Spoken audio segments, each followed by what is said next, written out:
Hello friends, social science के अपने आज के वीडियो में हम पढ़ेंगे विश्व में प्राकृतिक संसाधन। विश्व में जो भी प्राकृतिक संसाधन उनके बारे में पढ़ना है।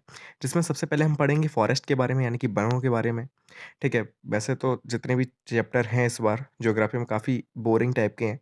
ठीक है, आप लोग भी पढ़ पढ़ के बोर हो गए होंगे, लेकिन पढ़ना पड़ेगा क्योंकि पास होना है। ठीक है, क्लियर करना है एग्जाम, इसलिए पढ़ना पड़ेगा। तो जान लेते हैं वनों के बारे में।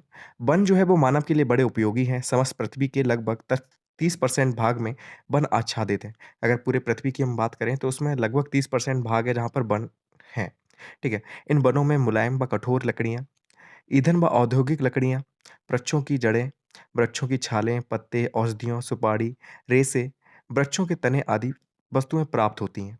वनों से फर्नीचर, कागज़ व लुगदी, दिया-सलाई, लाख, रंग-रोदान, खेल के सामान, जलयान आदि बनाने के अनेक उद्योगों को सहायता मिली है।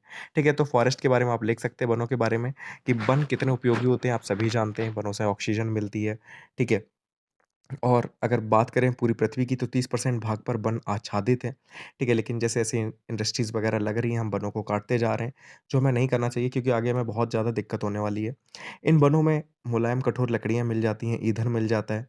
ठीक है, औद्योगिक लकड़ियाँ मिल जाती हैं जिनसे हम लोग दरवाजे, फर्नीचर वगैरह बनाते हैं। ठीक है, वृक्षों की जड़ें जो काफ़ी औषधि का कार्य करती हैं हमारे लिए। ठीक है, वृक्षों की छाल, पत्ते, सुपाड़ियाँ, ठीक है, ये सारी चीज़ें हमें प्राप्त होती हैं। और इनसे हम क्या करते हैं, फर्नीचर बनाते हैं, कागज़ बनाते हैं, लुगदी बनाते हैं, ठीक है, माचिस की तीली बनाते हैं, ठीक है, खेल का सामान बनाते हैं, काफ़ी चीज़ें हम बनाते हैं और कई उद्योगों को इससे सहायता मिलती है।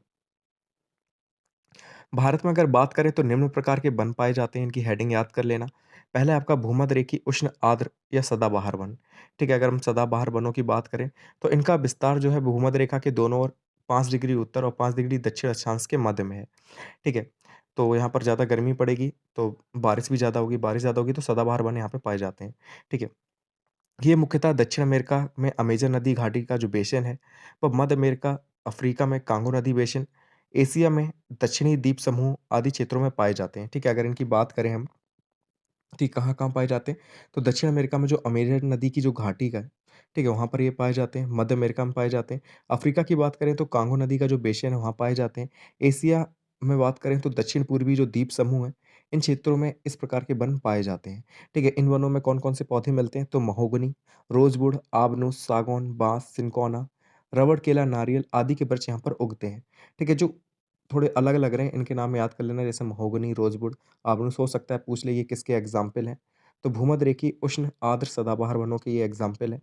ठीक है। दूसरे जो वन हैं वो हैं आपके उष्णकटिबंधीय चौड़ी पत्ती वाले पतझड़ वन। ठीक है। उष्णकटिबंधीय चौड़ी पत्ती वाले पतझड़ वन जो हैं, इनका विस्तार महाद्वीपों के पूर्वी भागों में 5 डिग्री से लेकर 30 डिग्री उत्तरी व दक्षिणी अक्षांशों के मध्य में है। ठीक है। विस्तार कहाँ पे है? तो जो महाद्वीप है, जितने भी महाद्वीप हैं उनके पूर्वी भागों में ये ज़्यादातर रहते हैं, क्योंकि वहाँ पर बारिश ज़्यादा होती है पूर्वी भागों में, पश्चिमी भागों में इतनी बारिश नहीं मिलती किसी भी महाद्वीप में। ठीक है, तो पूर्वी भागों में 5 डिग्री से लेकर 30 डिग्री उत्तरी तथा दक्षिणी अक्षांशों के मध्य में स्थित हैं। इन वनों के मुख्य क्षेत्र मानसूनी प्रदेश हैं, ठीक है? क्योंकि बारिश ज़्यादा होती है यहाँ पर, तो इन वनों का जो मुख्य क्षेत्र है वो मानसूनी प्रदेश के अंतर्गत आता है, जिनमें दक्षिण-पूर्वी एशिया के फिलीपींस, हिंद, चीन, पाकिस्तान, भारत, बांग्लादेश आदि सम्मिलित हैं। ठीक है, तो इनमें क्या आ जाता है? तो दक्षिण-पूर्वी में जो फिलीपींस है, हिंद, चीन है, ठीक है? चीन की अगर हम बात करें, पाकिस्तान है, भारत है, बांग्लादेश, कई सारे देश इसमें आ जाते हैं। इन वनों में शीशम, साल, सागौन, बरगद, बाँस, चंदन, पीपल, नीम, जामुन, देवदार और महोगनी के वृक्ष उगते हैं। ठीक है? तो इनके अंतर्गत चौड़ी पत्ती वाले जो पतझड़ वन हैं, इनमें कौन-कौन से आ जाते हैं? तो शीशम आ जाता है, साल आ जाता है, सागौन, बरगद, बाँस, चंदन, पीपल, जामुन, देवदार, महोगनी ये सारे वृक्ष उगते हैं। ठीक है? अब जो तीसरे प्रकार के वन हैं, उनमें आ जाते हैं आपके शीतोष्णकटिबंधीय चौड़ी पत्ती वाले पर्णपाती वन। ठीक है? अब ये शीतोष्णकटिबंधीय हैं, ये चीज़ याद रखना। ठीक है? चौड़ी पत्ती कॉमन है, लेकिन शीतोष्णकटिबंधीय वनों की बात हो रही है। ठीक है? तो ये भी पर्णपाती वन है। ये वन उत्तरी गोलार्ध में 40 डिग्री से 50 डिग्री अक्षांशों के मध्य तथा दक्षिणी गोलार्ध में 25 डिग्री से 40 डिग्री अक्षांशों के मध्य में पाए जाते हैं। ठीक है? तो उत्तरी गोलार्ध में भी पाए जाते हैं, दक्षिणी गोलार्ध में भी पाए जाते हैं।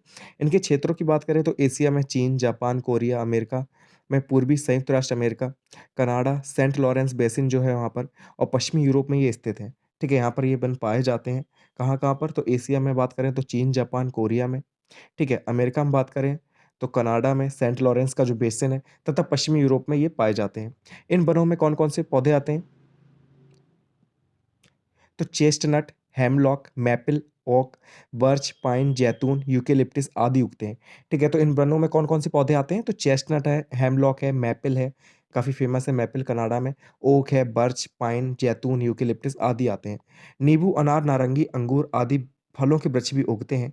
इन वृक्षों की चौड़ी पत्तियाँ शीतकाल में अपनी पत्तियाँ गिरा देती हैं। ठीक है, जब सर्दियाँ आती हैं तो क्या करती हैं, जो चौड़ी पत्तियाँ होती हैं वो गिरा दी जाती हैं। ठीक है, गिरा देते हैं ये पौधे। अतः इन्हें चौड़ी पत्ती वाले पर्णपाती वन भी कहा जाता है। ठीक है, ये चीज़ याद रखना। अब जो चौथे प्रकार के वन हैं, वो है शीतोष्णकटिबंधीय चौड़ी पत्ते वाले शुष्क सदापनी वन। देखिए, चौड़ी पत्ती वाले हैं, ठीक है, शीतोष्णकटिबंधीय वन भी हैं, लेकिन कैसे हैं? तो शुष्क सदापनी वन हैं ये। इस प्रकार के वन दोनों गोलार्धों में, महाद्वीपों के पश्चिमी भाग में 30 डिग्री से 45 डिग्री अक्षांशों के मध्य में पाए जाते हैं। ठीक है, इस प्रकार के वन कहाँ पाए जाएँगे? तो पश्चिमी भागों में, जो भी महाद्वीप हैं, जितने भी 7 महाद्वीप हैं, इनके पश्चिमी भागों में ये पाए जाते हैं। ठीक है, कितने अक्षांश थे? तो 30 अक्षांश से लेकर 45 अक्षांशों के मध्य में ये पाए जाते हैं। इसके अंतर्गत यूरोप में पुर्तगाल, स्पेन, अमेरिका में कैलिफ़ोर्निया, एशिया में टर्की, दक्षिण अमेरिका में चिली आदि क्षेत्रों में ये पाए जाते हैं। ठीक है, तो सभी के पश्चिमी भागों में अगर एशिया की बात करें तो पश्चिम में टर्की स्थित है। ठीक है, जिसे आप टर्की कहते हैं, तो वहाँ पर ये पाए जाते हैं। अमेरिका में कैलिफ़ोर्निया में, यूरोप की बात करें तो पुर्तगाल, स्पेन में ये पाए जाते हैं। इन्हें भूमध्यसागरीय वन भी कहा जाता है। ठीक है, ये चीज़ याद रखना, भूमध्यसागरीय वनों के बारे में हमने पढ़ा था, तो इन्हें भूमध्यसागरीय वन भी कहा जाता है। इन्हें यूरोप में मैक्विस, अमेरिका में चैपरेल कहते हैं। ठीक है, इन्हें क्या कहा जाता है? तो यूरोप में मैक्विस कहते हैं और अमेरिका में इसे चैपरेल कहते हैं। इन वनों में जैतून है, अंजीर है, पाइन है, फर, ओक, साइप्रस, वालनट के वृक्ष मिलते हैं। ठीक है, तो ये इनके एग्ज़ाम्पल हैं, आप क्या कर सकते हैं, ऊपर हेडिंग डालनी है शीतोष्णकटिबंधीय चौड़ी पत्ती वाले शुष्क सदापनी वन और उसके नीचे एग्ज़ाम्पल में लिखना है कि इसमें कौन-कौन से पौधे या पेड़ आते हैं। तो इनमें जैतून है, अंजीर है, पाइन, फर, ओक, साइप्रस, वालनट ये सारे वृक्ष आते हैं। यहाँ नींबू, नारंगी, अंगूर, अनार, नाशपाती, सहतूत, रसेदार फलों के वृक्ष भी पाए जाते हैं। ठीक है, ये सारे वृक्ष भी पाए जाते हैं। तो जहाँ भी भूमध्यसागरीय जलवायु होगी वहाँ पर रसेदार फल ज़्यादातर उगाए जाते हैं, ठीक है, उगते हैं। अब हम 5वीं बात कर लेते हैं, 5वें जो वन है हमारे वो हैं शीतकटिबंधीय संकुल सदापनी वन, ठीक है। हमने उष्ण देख लिए, शीतोष्ण देख लिए, अब हम आ गए हैं शीतकटिबंध पर। तो शीतकटिबंधीय संकुल सदापनी वन क्या है? तो इन वनों का विस्तार अमेरिका व यूरेशिया के उत्तरी भागों में है, जहाँ पर ज़्यादा बर्फ गिरती है वहाँ पर इनका विस्तार है। रूस के साइबेरिया के वन जिन्हें टैगा कहते हैं, इन्हीं वर्ग के वन हैं, ठीक है। तो अगर हम टैगा टुंड्रा हमने पढ़ा था, तो जो टैगा की हम बात कर रहे हैं, तो इन वनों का जो विस्तार है वो कहाँ पे है? तो अमेरिका व यूरेशिया के उत्तरी भागों में। ठीक है, यूरोप और एशिया का जो उत्तरी भाग है, अमेरिका का जो उत्तरी भाग है जहाँ पे बर्फ रहती है ज़्यादातर, ठीक है, तो उनकी हम बात कर रहे हैं। तो रूस के जो साइबेरिया के वन हैं, जिन्हें हम टैगा कहते हैं, इसी वर्ग के वन हैं। एशिया में 55 डिग्री उत्तरी अक्षांश तथा यूरोप में 60 डिग्री उत्तरी अक्षांश, उत्तरी अमेरिका के पूर्व में 50 डिग्री उत्तरी अक्षांश तक ये विस्तृत है। ठीक है, तो 55 डिग्री से 60 डिग्री तक जो भी हैं, ये यहाँ पर ये विस्तृत है।